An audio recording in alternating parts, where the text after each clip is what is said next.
अध्याय 26 कलियुगाचे लक्षण. आम्ही प्रातकाळीच उठून नदी ओलांडून श्रीपाद प्रभूंच्या दर्शनासाठी कुरुगड्डीस गेलो.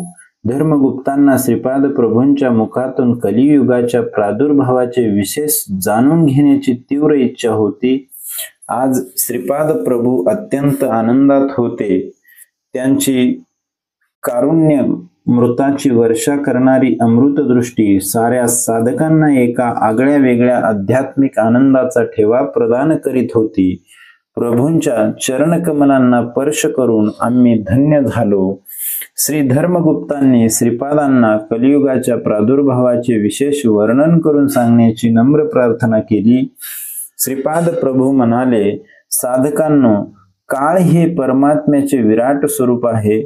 सूर्याला कालात्मक असे सुद्धा म्हणतात. घनिष्ठा नक्षत्रापासून प्रारंभ केलेली सूर्याभोवतीची श्रवण नक्षत्राची परिक्रमा परत फिरून घनिष्ठा नक्षत्रापर्यंत येण्याच्या काळास ब्रह्मकल्प असे म्हणतात. ब्रह्मकल्पातील एका भागास सृष्टिकल्प असे म्हणतात आणि उरलेल्या भागाला प्रलयकल्प असे म्हणतात. पितृदेवतांच्या संबंधित कालगणनेत अर्धा भाग शुक्ल पक्ष आणि अर्धा भाग कृष्ण पक्ष असे असतात. संवत्सर पुरुषाचे 6 महिने उत्तरायण आणि नंतरच्या 6 महिन्यात दक्षिणायन असे म्हणतात. संपूर्ण कालचक्राचे दर्शन योगी आपल्या शरीरात करतात. या रहस्य विद्येला तारक राज्यविद्या असे म्हणतात. तारक राजयोगात शरीरालाच ब्रह्मांड म्हणतात. समस्त लोक यातच समाविष्ट झालेले आहेत. आपल्या शिरस्थानाला ब्रह्मलोक असे म्हणतात. या शिरस्थानात आचार विचार असतात. नाभीमध्ये विष्णुलोक असतो. आपल्या हृदयात रुद्रलोक असतो. पितृलोक आपल्या वीर्यकणात जनुन देवता स्वरूपात वास करतात. या जन्यू देवतांचे कार्य असे की मानवाच्या गतजन्मात केलेल्या कर्माचे फळ पुढील जन्मात देणे. असे असले तरी गेल्या जन्माचे फळ एका क्रमपद्धतीने देण्यास काळाची अत्यंत आवश्यकता असते. कलियुगाचे लक्षण.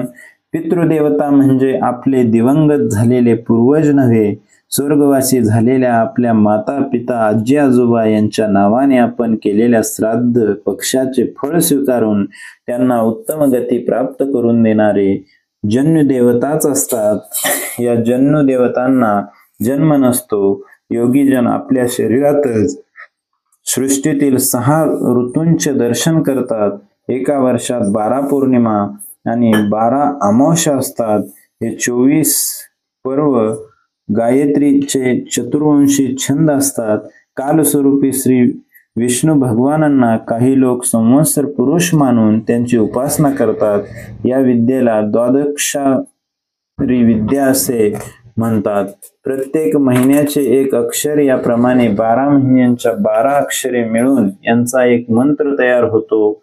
नद्यांना भयंकर पूर येऊन मनुष्य पशु संपत्ती यांची अपार हानी होणे, भूमीचे प्रकंपन होणे म्हणजे भूकंप होणे, सूर्य चंद्राची गती बदलणे, दिवसा अंधार पडून सूर्य न दिसणे, आकाशात धूमकेतू तारा दिसणे ही सारी कलियुगाची लक्षणे आहेत.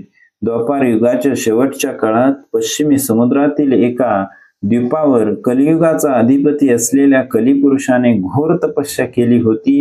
हे सारे विषय वेदव्यास ऋषींच्या भविष्य पुराणात आढळतात.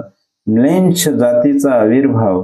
जिकडे पाहावे तिकडे वेदमंत्राचे उच्चार, यज्ञ यागादी तपस्या याचाच जोर सर्वत्र चालू होतो.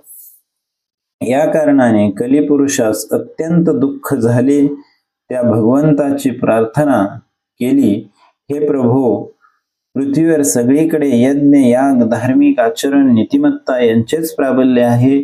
अशा परिस्थितीत मी माझ्या कलियुगाचा प्रभाव लोकांमध्ये कसा पसरवू? आपल्या आज्ञेप्रमाणे मी माझ्या युगधर्मात सगळीकडे व्यापून टाकावे, परंतु सद्य परिस्थितीत ते मला अशक्यच वाटत आहे. कलियुगाचे हे वक्तव्य ऐकून जगत प्रभूंनी कलियुगास पश्चिमी समुद्रातील एक द्वीप दाखवले. म्लेच्छ जातीचा मूळ पुरुष आदम आणि श्री हव्यावती या दोघांना जगतप्रभूंनी कलियुगास दाखवले. त्या स्त्री पुरुषास विहार करण्यासाठी एक अत्यंत रमणीय उद्यान निर्माण केले. वास्तविक पाहता ते स्त्री पुरुष भाऊ-बहीण होते, परंतु कलियुगाने सर्प रूपाने त्यांच्या शरीरात प्रवेश करून त्यांच्यात कामभावनेचे बीज पेरले आणि अधर्मी संतान उत्पन्न करण्यास प्रेरित केले. ते दोघे अशा प्रकारे पतित झाल्यावर त्यांच्यातील दिव्य शक्ती अदृश्य झाली. कालांतराने जोडीपासून कलिधर्माच्या मूळ मिलेंच जातीचा आविर्भाव झाला. द्वापार युगाच्या अंती म्हणजे 2800 वर्षापूर्वी नेंच देशात नेंच जातीच्या संततीची अभिवृद्धी होणार असल्याचे भविष्य पुराणातील प्रत्येक सर्ग पर्वात कथन केले आहे. नीलाचंद पर्वताजवळ आदम आणि हव्यावती या दोघांनी आपल्या पापाचे फळ अनुभवून आर्य धर्मास दूषण लावणारे भक्षण करणारी दुराचारी अशा संततीची वृद्धी केली. श्रीपाद प्रभू पुढे म्हणाले, मी कल्की अवतार घेऊन कोट्यावधी अधर्मी व दुराचारी लोकांचा नाश करून पुनरपी सत्ययुगाची स्थापना करणार आहे. हा फार दूरच्या भविष्यातील माझा कार्यक्रम आहे. श्रीपाद श्रीवल्लभांचा जय जयकार असो. अध्याय 26 समाप्त.